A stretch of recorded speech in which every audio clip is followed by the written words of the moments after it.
what are we talking about this week? We're talking about newsletters. And Rob, I'm going to rely heavily on you because newsletters are intimidating to me, if I'm being honest. Like I'm not a great writer. I couldn't imagine what I would write or what I would have to say that somebody would want to listen to, much less pay me read, much less pay me to read. So, but I do also recognize the fact that I should probably have a newsletter. So I'm going to let you take it from there. So we had the opportunity to talk with Charlotte Henry, who runs the Edition.net newsletter, and her platform is a bunch of things, but it is a newsletter first. So she is, and she will tell you she is a writer first, but she also is a podcaster. She also does a little bit of video here and there. And we were just talking about, some of the things, that she did when she set up her platform. She just recently moved off of Substack onto another platform. For those of you who aren't familiar, Substack is it is many things now. It is, I think I would feel more comfortable calling it a social media platform that has a newsletter component to it. It started off as a newsletter component that they kept adding social media features to. They now have so many social media features. I think it is a social media platform with a newsletter component. To take a step back, I am so bold now, and I believe this, and we're talking about an event that just happened this past weekend as we're now recording this in relative real time. TikTok is banned in the United States. And for about 16 hours from Saturday to Sunday, it actually was blocked in the United States. ByteDance, the parent company of TikTok, shut their service down on Saturday evening and didn't turn it back on until late day on Sunday afternoon. And we've known that there was a potential this could happen going all the way back until going all the way back to April of last year. That's when a bill was passed, a bill essentially that would say that if the company that owns TikTok, ByteDance, if they did not divest of their American interest, that it would be blocked here in the United States. And that happened. So over the last week or two, when people started to really feel that TikTok might actually get banned, because I think a big issue for a lot of folks is that they just didn't believe it would happen. They didn't think that it would go down. They thought that, a court would actually save them. They thought the Supreme Court would save them. They thought that President Trump, then President-elect Donald Trump, could save it. And although he has an executive order in place that is saying, well, they can run for 75 days, Apple and Google and maybe Oracle are saying, well, yeah, I see that you're saying this, but the law doesn't change. And although you're going to give us cover, that doesn't mean that we still can't be sued. That these other things can't happen. It just means the federal government won't. So there's a state of limbo right now. And one of the things that would have helped an enormous amount of people is that if you had a way to contact your following outside of just the social media platform that they follow you on, you would be in a much better place than you are right now. And so because of that, I would say that I don't care what kind of creator you are.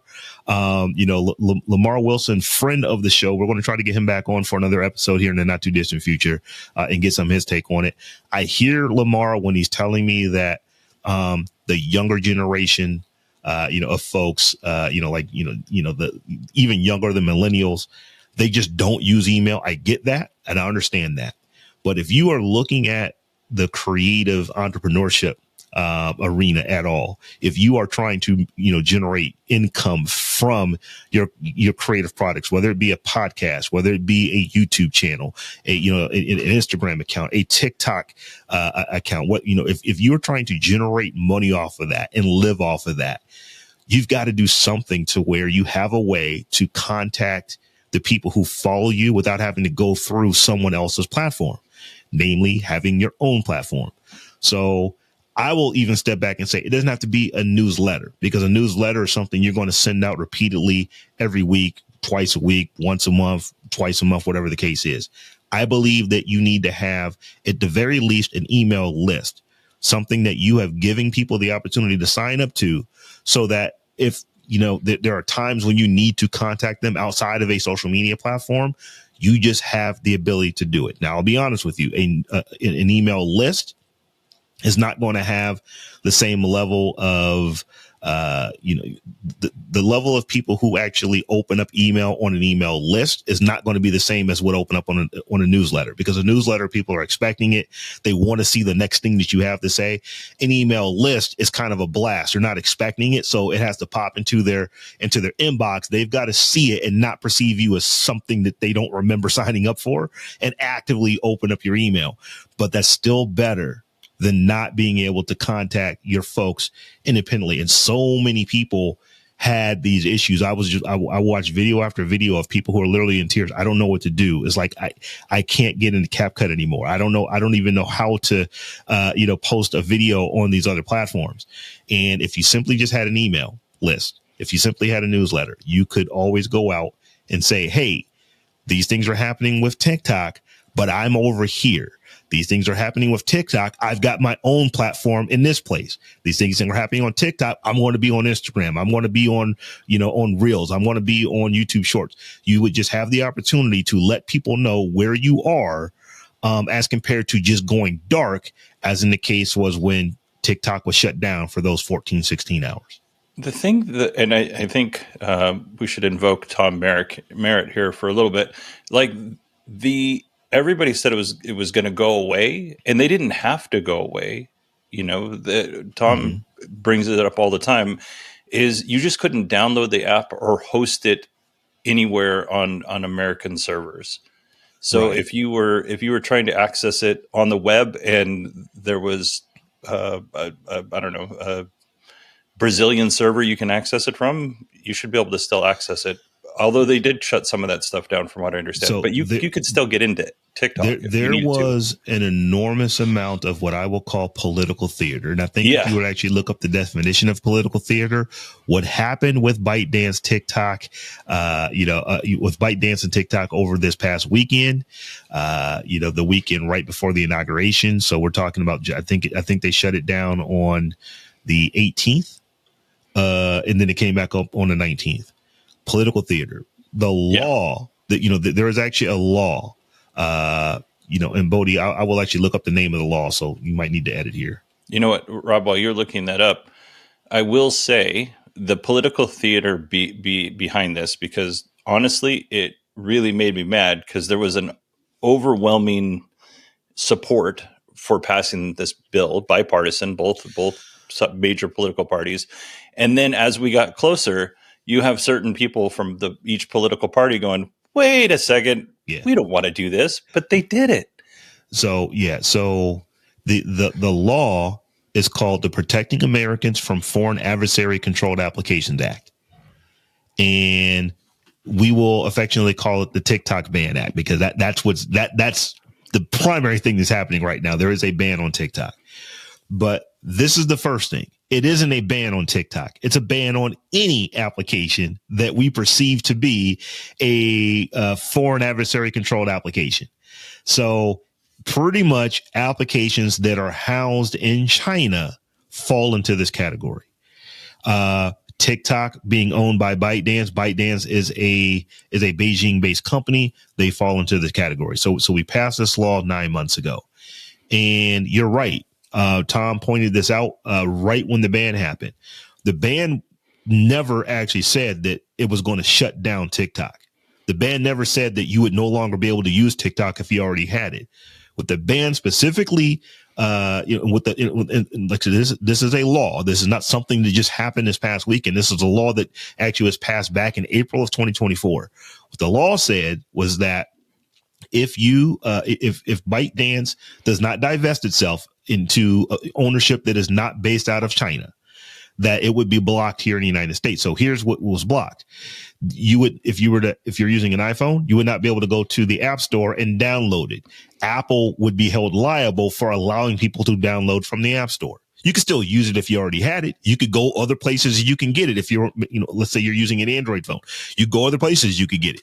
You just couldn't get it from Apple because Apple is an American-based company. You couldn't get it from Google, so you could not download it from Google Play. Once again, if you are using Android, you can sideload apps by default. Well, not by default. You have to turn on something, but you can sideload apps. So you could go and still download new versions of TikTok if they come out, just not going to get them from Google, if that is the case. So that's the second thing that was blocked. So those two app stores were blocked. And then Oracle actually does a lot of hosting of TikTok here in the United States, based out of Texas. They were no longer going to be able to actually host it. But none of that actually shuts anything with TikTok down. Remember, TikTok is a Chinese-based company. You don't have to connect in Texas.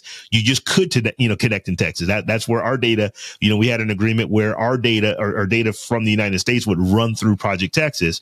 But if Project Texas decides to shut down because of this ban, that doesn't mean that TikTok goes away. You would just, get it from some other server somewhere else on Earth. And so that being said, the state that we're in right now, people think that, the ban has gone away, that there is no more ban. No, this is exactly what was intended to happen with the ban, because we are banned. You still cannot go to Apple and download it at the time that we're recording this. You still cannot go to Google and download this at the time we're recording it. And Oracle is no longer serving up their website at the time we're recording this. So the political theater was that TikTok decided to, on their own, to shut down their service. And this is just my opinion. I believe that they did that for the reason of if people just wake up on Sunday morning and everything kind of works like it was working before, there's not going to be enough outrage to get anything to move in our favor. So let's go ahead and say we're going to shut this thing down. And the reason we're shutting it down is because we're banned here in the United States, which technically they are. And so they shut down on Saturday. And I think the people in the United States freaked out. I don't know what to do. It's like, people who weren't even logging into TikTok were trying to log into TikTok. Oh, I can't log into TikTok. I haven't been there in 6 months, but I can't log in now. So that's the political theater part of it. I say all that to go back to the position of why is it good to have to collect people's email addresses? Why is it good to be able to send people messages, that are not based off of someone else's company? And this is because if TikTok gets banned and the only way you have to communicate with your followers is through TikTok, then there's nothing you can do. So for those 14 to 16 hours that TikTok was banned, there was nothing that people could do. Whereas if you have an email of someone, you could at least send an email out, hope that person opens up that email and says, hey, here's where I'm at. You can go check out my content in this other place. You can check out this content on my own platform. You can check out this content on Instagram, I moved over to Snapchat. We moved over to LinkedIn. Whatever the case is, you would have the opportunity to tell people where you are. So just communicating with your followers without having to go through a third party is, to me, one of the biggest reasons why you should effort to build, at the very least, an email list. And then if not, if you want to go further than that, you actually build a newsletter to where you are regularly sending them information that is useful to them. And that's the reason why they signed up to it. Rob, let me ask you a question. Okay. So we've talked before about the dangers. Like, it's a necessity to build your brand on some platform. Like, if you built a website today and you started throwing videos up there, you are not going to get the same engagement as if you go to YouTube or TikTok and you throw videos up there. You're just not, there's no recommendation engine sending people to your particular website. So there's a kind of a necessary evil you have to balance there. We started this conversation. You talked a little bit about Substack being a social media platform, but it's also a newsletter platform. Mm-hmm. Do people, and it's free. You can get paid on Substack. But it's not, would people find or maybe face the same kind of danger that's going on with TikTok or even Instagram or any of these other things, where a policy change could change the way you make money? So here's where, even though I'm saying that I perceive Substack as much as a social media platform today as I do a newsletter hosting platform, there is one fundamental difference with Substack in the way that it operates, and let's say, even YouTube. but definitely TikTok or Instagram Reels, operates. They allow you to create a list that once you have that list, you can export it out and take it somewhere else. So when you're on a platform like TikTok, and I have a follower on TikTok, that is not your follower. That is TikTok followers. You basically are on borrowed land. You're in someone else's sandbox when you're playing with TikTok, because what you have is someone who says that I have a TikTok account, you have a TikTok account, and I'm going to follow your TikTok account with my TikTok account. If TikTok goes away, there's nothing you can do to contact that person.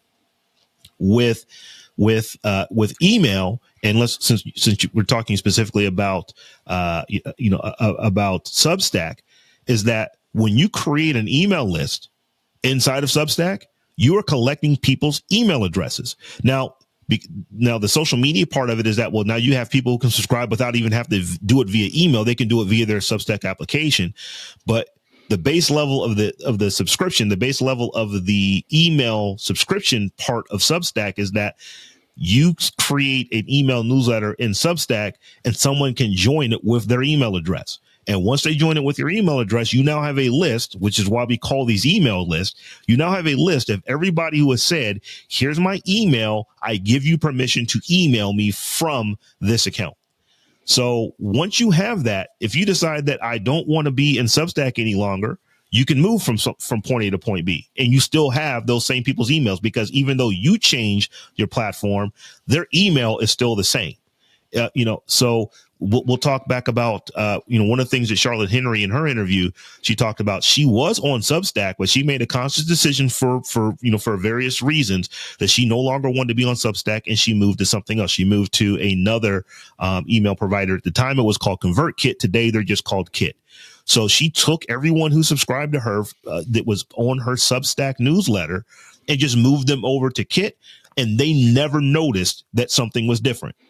Because they still get the emails from her in the same way that they were getting them before. In fact, they probably get even more of them now because she's got additional things she can do outside of Substack as compared to what she was able to do inside of Substack. One of the reasons why she moved. So that is just covering yourself. And I know people are saying, well, if I have 100,000 people who follow me on Substack, who follow me on TikTok, there's no way I'm going to get all of them to give me an email address. You're probably right. But can you get 10%? That would be 10,000. Can you get 5%? That would be 5,000. You at least now have 5,000 people that you can contact and say, hey, TikTok is gone. We're no longer there. We're now over here in this other place. And at that point, you're at least not starting fresh, because you're going to get at least a percentage of the people that you're able to contact. They're going to move over with you, because one of the reasons that people will actually give you, and we can get into this in the second half of this episode, Bodie, is why you would even want to create something like an email list beyond just, for CYA type of stuff. People who are following you, people who want to get information from you, they give you those email lists because it's a benefit to them. So if they're following you, it doesn't necessarily mean that I'm only following you because you're on TikTok, or I'm only following you because you're on Instagram, or I'm only following you because you have created YouTube shorts, or even YouTube long form. They are following you because they like the content that you create, and they want your content, and it's inconsequential where your content exists. So when you get those kind of fans, when you get those kind of followers, we'll call them the super followers. Those are the ones that ultimately drive your business, because a lot of the people on TikTok, they see your video, they follow you, they never see or pay attention to you again. But folks who give you your email address, who give you their email address, they are really interested in what you have to say and the content that you create. And the reason they've given you their email address is because they want more of what you have to say. I want to be really careful with how I say this, because I don't want this to be taken the wrong way, but an engaged follower is worth way more than just kind of let's call them a tourist, right? There are certain people that I'll come across on social media that I'm like, oh, I like their content. And maybe I do follow them, or maybe I don't follow them. And when I see them again, I'm like, oh, I like their content. But I'm not a very valuable viewer of their content, because I'm like, oh, I like their content. And then I don't think about them again. I'm thinking of a guy that I've known for a while. I don't know him very well, but his name is John Loya. He's out of Vegas. One Track John on some of the social media stuff, but he is a video game poster. Like on TikTok, he talks about video games, nostalgia stuff. It's really cool stuff. And like, I'm a fan of John's. Like, we're not friends. We know each other. I've had him on my podcast. I've been on his podcast. But the thing about it is, like, I have a vested interest in John. When I met him, his wife was just about ready to have kids. I had kids. Like, we've interacted over the last 8 years multiple times. I like him. I want to see him do well. I am more valuable to John in that instance because I'm an engaged viewer of his content versus, and I'm sure there's probably people that are way more engaged than I am who interact on his posts more than I do and all this other stuff. But I'm trying to think of somebody that maybe I'm not as engaged with off the top of my head, and I can't. But there's still people that I like. There's still people that I see. Like, I think Mr. Global is another one that I like. But I watch his stuff. He talks about the oil business and political things. And he's an oil person. He worked in the oil industry for a lot of years, and he kind of describes things in a way that's easy to understand for people to understand the oil business. But I'm not as engaged with him. Like, I wait until his stuff shows up. I might be following him, but I'm not actively seeking out his content. I wait till it comes to me. Right. And this is what, let's take a complete step back and just talk about the benefits of newsletters for creators in general. So I will flat out say this. If you are a blogger, if you are actively writing your content and putting it on a blog, whether, your own blog, you're putting it on, you're putting it on Medium, you're putting it on some other platform. If that is the way you create content, there's no reason that you should not be creating a newsletter because your content is already created for it. Back in the day, it was create your content, put it on a website, do some search engine optimization of your website, and let's then hope that people search for the keywords that you've optimized for, and then they find your content. When you think about that, that's a hard way to get a follower, for someone to find you and just keep finding you by searching for things, and your content keeps coming up. Where a newsletter, if you are, once again, creating written content, helps is that you find that person who's interested in your content, and you can simply say, hey, there's more. If you like more, you can follow me here. And now, instead of them having to actively find your content every time you create something new, you now are pushing it out to them. So every time you create something new, your newsletter goes out and you're sending that article to them, or you're sending a link to the article to them, which shows up in their email, and they don't have to actually do work to find you every single time they want to see something new that you've written. So if you are that type of creator, you absolutely want to be creating a newsletter, because you already have written the content. Take the exact same content, put it into a newsletter, and then send it out to the people who subscribe. Then I would move to, if you are a podcaster, I believe this. I believe that every podcaster should have a newsletter, because once again, when you think about the way that people consume podcasts, usually it's word of mouth. You were listening to podcast A, you heard a guest on podcast A, and then you followed them over to podcast B. But it is one of these things to where it is a lot of work on the actual listener to find the content that they want. So I believe, as a podcaster, if you are creating content and you're producing your content, even if I've had people tell me this, well, the reason I'm doing a podcast is because I don't like to write. And Bodie, you said I'm not a good writer. You've actually mentioned that to me before.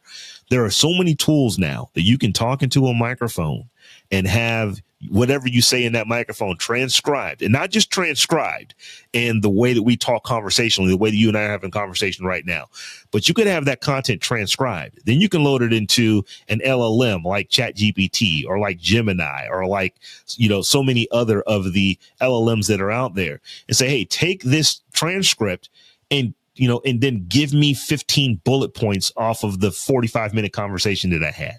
And then once you do that, you say, well, those 15 bullet points, now I want you to order them in a certain way. And now give me 3 of them and format it into a newsletter that would look good on Substack. You can get that specific when you're talking about these LLMs. So even if you don't like the write, you could take content that you talk into a microphone. Bodie, I'll announce this here. I'm working on something that is called 3-Minute Thursdays. And what it is that I want to get in front of a microphone on probably Wednesday night or Thursday, early in the day. And I'm just going to go and just, here's my thoughts for this particular week. And I'm not going to write that out. I'm going to talk to a microphone. I'm going to let transcription software transcribe it. Then I'm going to go to ChatGPT or Gemini, and I'm going to have it, put this into 15 bullet points. And then I want you to make it look like a newsletter. And then that thing is going to be sent out. It'll be sent out as an audio file. It'll be sent out as several clips. It'll be sent out as an actual newsletter based off of me getting in front of a microphone and talking into it for something less than 3 minutes. It's so easy to do. So once again, if you are a creator where you are writing, no excuse not to have a newsletter. You're already doing the work. If you're a podcaster, just talking to the microphone if you don't want to actually write it. Just talk to the microphone. If you're a social media creator, it gets a little different here because now you're doing something that's outside of what you normally do. But once again, if you are used to making TikTok videos, if you're used to making Instagram reels, if you're used to making YouTube shorts, get in front of your, go through your process and then allow some software, generally it's going to be some type of LLM software, but, let AI take your creation and then turn it into a newsletter. So you now just have something to send out.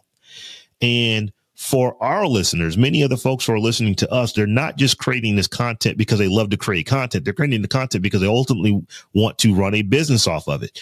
So if you are a business person, if you are a coach, if you're a consultant, if you run some type of service-based business where you've actually got products that exist outside of the content that you're creating, the thing for you with creating your newsletter is that now you literally can, you send these newsletters out as part of your content strategy with your podcast. Because one of the things that people don't generally do when they're listening to podcasts is stop listening to the podcast to go take action on a call to action that you've given them. But when it's an email, you're already on your phone, you're already in front of your computer. You're just a little bit more wired to, Bodie offered me this, this cheat sheet for the top 10 electric vehicles that he thinks are going to be out in 2025. Let me go take a look at that because I'm in the market to buy one.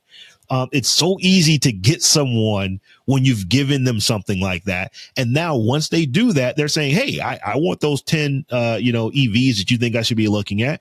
And if you're going to be sending stuff like out this like every week, definitely send me those emails while I'm in the process of buying the car. It's only going to help me. So I just use that as an example. I completely made that up, Bodie. I don't know that you've got a cheat sheet for the top 10 cars, but if you don't and you want to create one, it's probably a good lead magnet to get someone into into a newsletter for Kilowatt.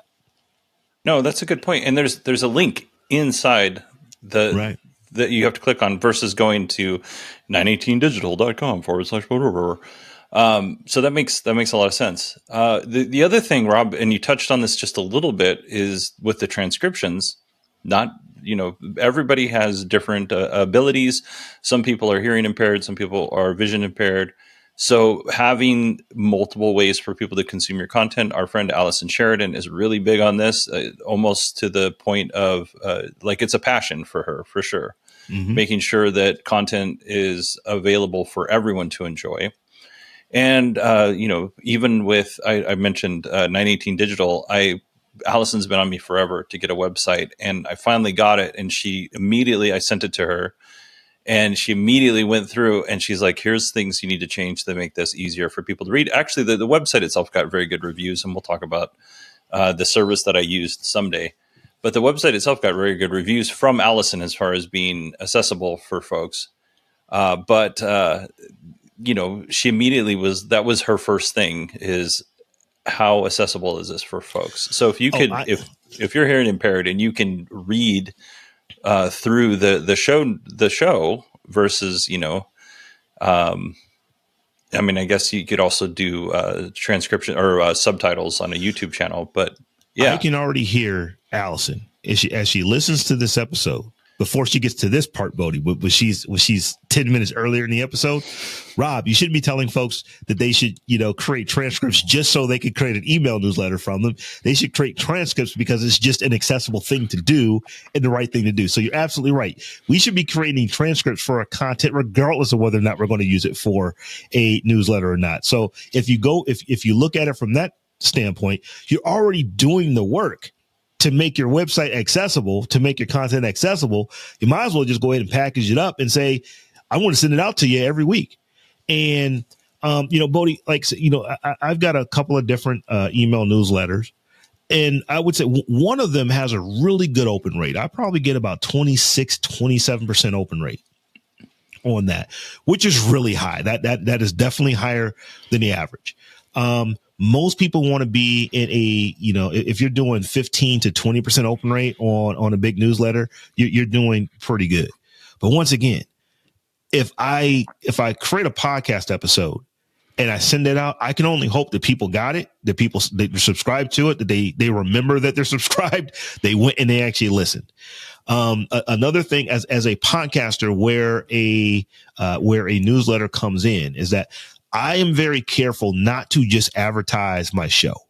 That gets old after a while. If you're only just sending out, hey, there's a new episode out, that people are going to get tired of that really quickly.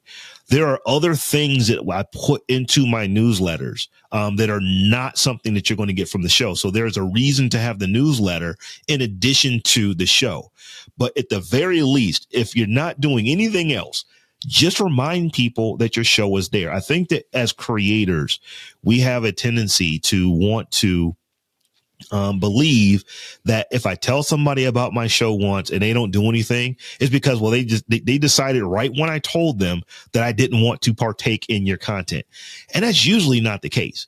People don't even realize that you're asking them to do something until they've heard it 3 times. They generally don't take action on doing anything they've heard until they've heard it 7 times. So when you think about TV commercials, you will see the same television commercial over and over and over and over again. And you'll notice, man, I think I just saw this commercial, but you don't notice it the first time you see it. You don't notice it the second time you see it. It's generally going to be 3-4 times you've seen the same commercial that you actually start to perceive, oh, I've seen this already. And then by the time you get to 6 or 7, that's when you decide that I either can't stand this commercial anymore and I wish they would stop showing it, or you're going to go and actually become a customer of the thing that you saw in that television commercial, that you've perceived. That's generally how things work. So when you are creating a podcast, we don't think, people don't generally say, I'm going to go listen to episode 1, then I'm going to listen to episode 2, and then I'm going to listen to 3. Many people do listen that way, but most don't. Most people say, oh, I like that podcast that Bodie was on. I like that podcast that Rob was on. Let me go listen. And they listen to whatever the latest episode is. And then they don't think about it anymore. And if you're lucky, they subscribe to it. But once again, even if they subscribe, unless they're getting a notification, which they probably will ignore, there's no reason for them to go back and listen again until there's something to jog their memory. And that's where a email list can come in, because even though my email newsletters that I create do not just advertise my podcast that I'm on, every time I send one out, I let folks know there's a new episode of the Tech John out. There's a new episode of this version of Daily Tech News Show. So they are announcements as well, in addition to the other content that I'm putting in there, which was the reason that the person signed up to the newsletter in the first place. There's definitely people out there who kind of do the same thing that we do, that are more about the let's get rich quick. Like, here's how you do this. But that has a finite amount of time that it works, and then after that, you're just kind of labeled a grifter, right? So you always, no matter what you're doing, whether it's a podcast or your social media stuff, you want to provide some sort of value. That could be a comedic value, an information value, whatever. But you want to provide something that people look forward to. And when you do your newsletter, when you're doing that ask, it's at the bottom, it's not at the top, it's at the bottom. And you say, hey, by the way, this is the new episode of the Tech John. Here's what we talked about. Here's who was on that episode, or whatever.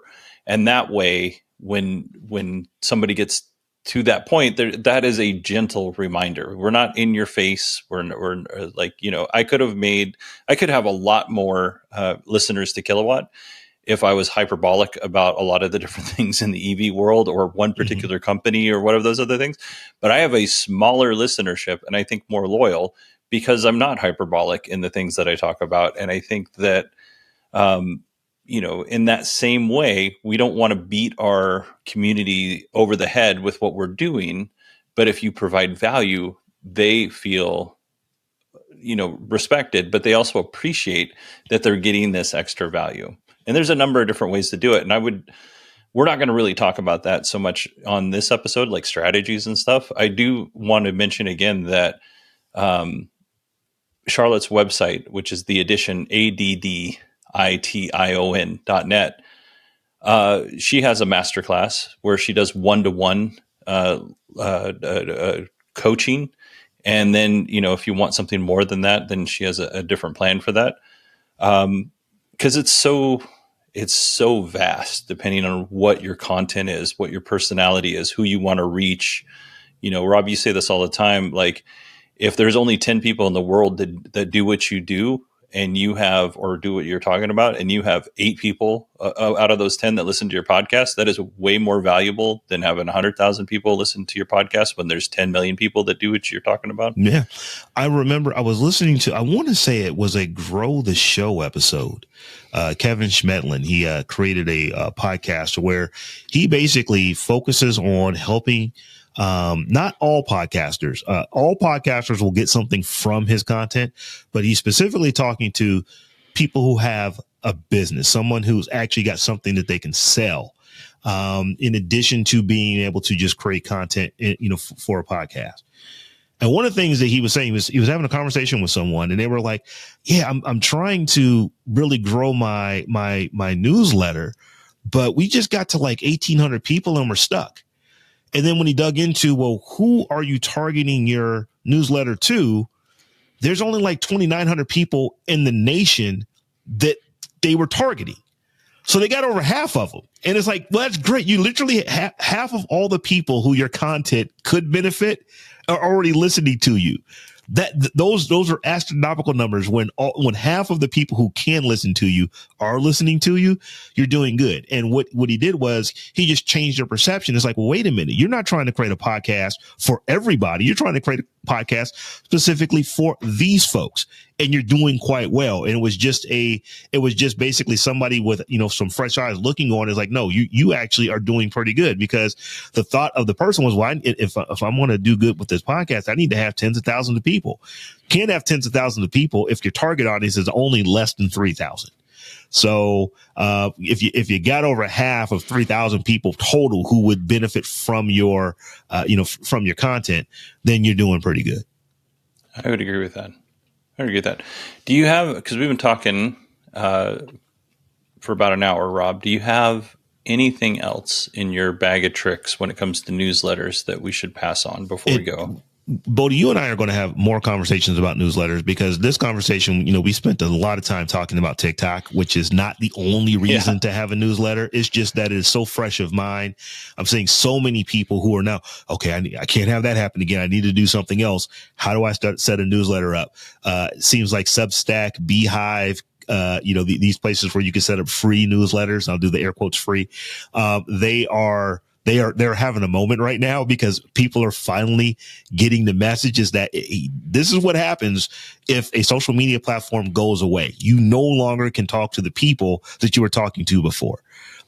That is one of many reasons why you should have a newsletter. So we will definitely have more conversations as to why we get into it. But I would just say this: doesn't matter what type of creator you are. If you are, if you're creating any type of content that you want people to consume, and you ultimately are going to be generating fans of that content, give those fans the ability to receive information directly from you, as compared to having to go through a third-party company whose business model is keeping those people that you've collected, those people who follow you, keeping them on their platform at all costs.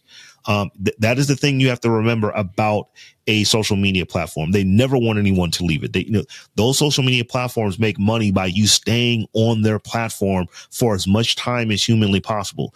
So if you want to be able to have the conversation with someone outside of that platform, if you want to send something and get a 15 to 20%, open rate, then newsletter is the way to do it. You may be thinking, well, that doesn't sound that great, but when it's social media, it's like 2 or 3%. When you send a message on your social media platform, maybe 3% of the people that follow you are ever going to see it. When it's email, it's going to be significantly higher than that. So if for no other reason, just to make sure that more people are getting more of your content more of the time, that is the reason that you would want to look at a newsletter or an email list. Set it up so that you have a way to contact the people outside of going through social media platforms. Yeah, that's a really good point. That it is so hard because in some cases, it's kind of overwhelming doing this stuff. But the more that you do it, the more you practice it. I'm learning this. I'm getting way outside my comfort zone with a lot of things that we're doing with Beyond the Post. The more the easier it gets, I should say. So if it feels daunting in the beginning, just know that it becomes less daunting. It becomes more of habit. And like right now I'm talking directly into the camera. Like I'm looking directly into the camera. When we started this, I would look everywhere but the camera, and the same thing goes with a newsletter. The same thing goes with creating social media content. The same thing goes with, doing interviews or whatever it happens to be. You have to flex that muscle to grow that muscle, or you have to work Absolutely. That muscle to grow that muscle. Otherwise, you're just going to be in the same boat for as long as you're thinking about it, but not acting on it. Absolutely. It's, you and I would cringe if we go back and listen to the first episodes we created. They will sound horrible to what we do today. Nobody will hear those episodes. They will sound horrible. So it's like this. Just if you just improve 1% every time you do something, in the course of a year, you are significantly better than you were when you started. So, that's good. Like I said, I'm a fan. I know I preach this. I get on a soapbox about newsletters, but I'll say this, Bodie, email is the single biggest contributor to my checking account in this creator world that I've seen. Nothing comes close to it. I've made more money off of email than anything else. In fact, I would say I've made more money off of email than I have made almost off of, I'm not going to say everything else combined because I have done a lot of things, but email is so, I would give everything else up. There's nothing I would give up for email.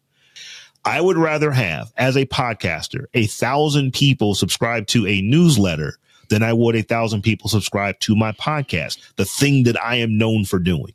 Why? Because I don't necessarily know everyone who subscribed to my newsletter. I don't have a way to directly contact, everyone. I keep saying newsletter, but everyone who subscribed to my podcast. I put my podcast out and I hope that they will actually get it. But when it comes to my newsletter, I know that I can send an email out to a list of, if it's 1,000 people on it, I know I'm going to get 220 of them that are going to see it. And then I'm going to get another 50 or 60% of them that are actually going to take action on something that happened inside of that newsletter. And podcasting doesn't even come close to that. And podcasting is really, really good. But it doesn't come close to that. So yeah, I am an avid fan of it. I've been podcasting for 19 years. I've only been in the email for probably about 15 of it. I wish I would have started 4 years before, because that would just get me 4 years beyond where I am right now. All right. I think that's a good place to end it. But Rob, I don't know if everybody knows this or not, but we had a whole conversation before we actually started the show that we recorded that we give out to our patrons. If you want to learn more about what we have for the end of season 3 for Beyond the Post, and I give a little preview of a friend of mine's podcast, which it's all in there. It's all in the behind the post parts. Yes, come and check us out. Head over to beyondthepost.fm and you will be able to find out everything there. And if you want to get to our Patreon, it's beyondthepost.fm/Patreon, where you can get all of those patron exclusives.